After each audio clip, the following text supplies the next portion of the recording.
And the story team, along with the heads of story, the writers, and the directors, help workshop the movie to craft its story.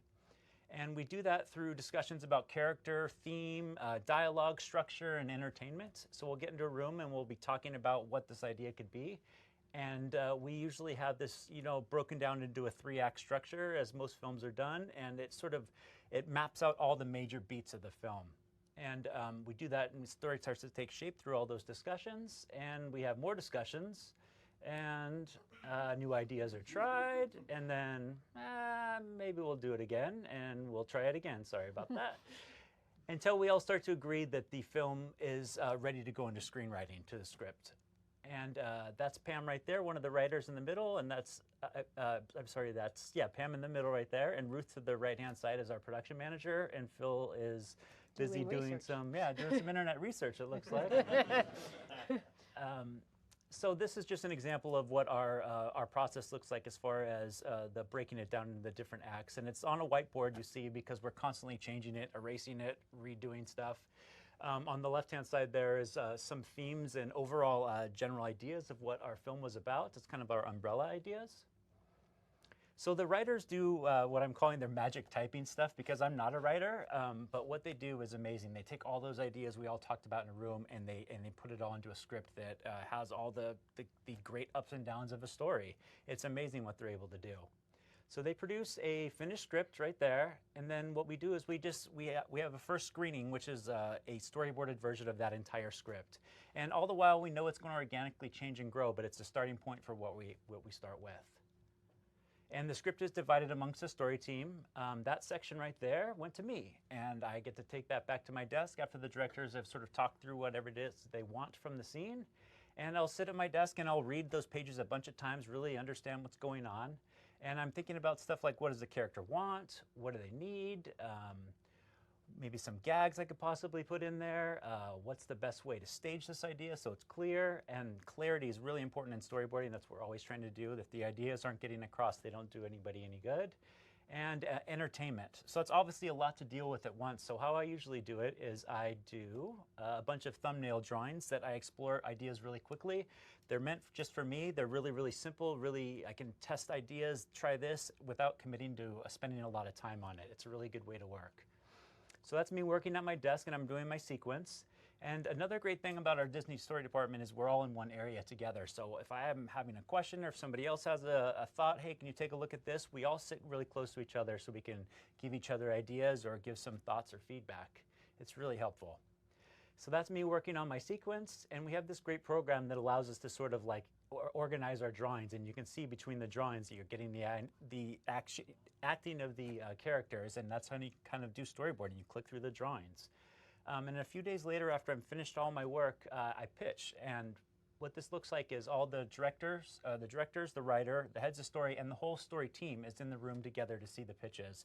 And it helps everybody understand what everybody else is doing, to know if there's anything that's changing possibly, and just to have an idea of the whole entire thing at once. It's a really great way to keep everybody informed. So our drawings are projected kind of like this, actually, up onto a big screen in the back of the room. And the lights are turned off. And then we'll just go through and we'll pitch the scene, doing the dialogue from the script. Sometimes people are really good at doing voices. I'm not that person, but you kind of just try to get an idea of what the sense of the pacing of the scene is, and see if the jokes are working, or if it's exciting, whatever the kind of scene it is. So this is Vanellope kind of coming over the hill, Ralph sees her, and I'm gonna wreck it, kaboom, or whatever it happens to be. Ralph's like, hey, Vanellope, come on over here. And she comes around the corner, and boom, comes to the finish. And the pitch is over, and everybody claps. Thank you. Good job. Thank you. It's so amazing. And I'm feeling really good. I'm like, that was really great. Awesome.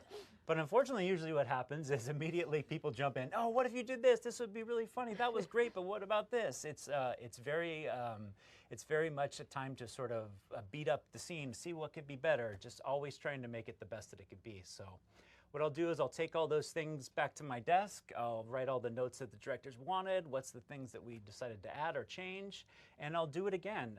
I'll do the sequence again. And to be honest, this can happen a few times. Depends upon if it's working right or not. But from that point, once we get it working in the storyboard form in the room, we'll send it to editorial. And what editorial does is they take our drawings and they time them with a voice track, a scratch recording, sound effects, temporary soundtrack, and you get a real good feel of what the sequence is. It kind of plays like a movie in drawing form. Okay, so we're getting close to having our first screening. Everything is almost done, and we get to the day where we have our first screening. And we'll all get together in the theater right down the way here, and we'll watch the movie in that storyboard form. And you can get a really good idea. Like after a couple of minutes, you get lost in if the story's working or not. It's a really, really great testing ground. So we're watching it all together, and it ends, and everybody claps. We're all trying to be supportive, like we said before. And we go up into a room where we have the Story Trust, which is a group of all the directors and heads of story or writers, anybody who can give us some great insight or feedback on what they just saw in our screening. And very similar to what I was describing in our pitches is we all sort of immediately jump in and start going, oh, that was so great, this part right here, but if you did this, it would make this part even better. It's very, it's attacking the film. It's not a personal attack on the filmmakers. It's like we're trying to make the best thing possible. So we're trying to get all the ideas out so that when we go and do another pass of this, we're ready to go. Yeah, like I said, we're always trying to find the best idea. And here's a little example of Ralph, and he comes up with a great idea. It looks shiny and bright. He's very happy with it. And unfortunately, we have to throw it away. Because if it's not working, throw it out and try something else. We can always put it back in if we need to, but we're always trying to make the best thing.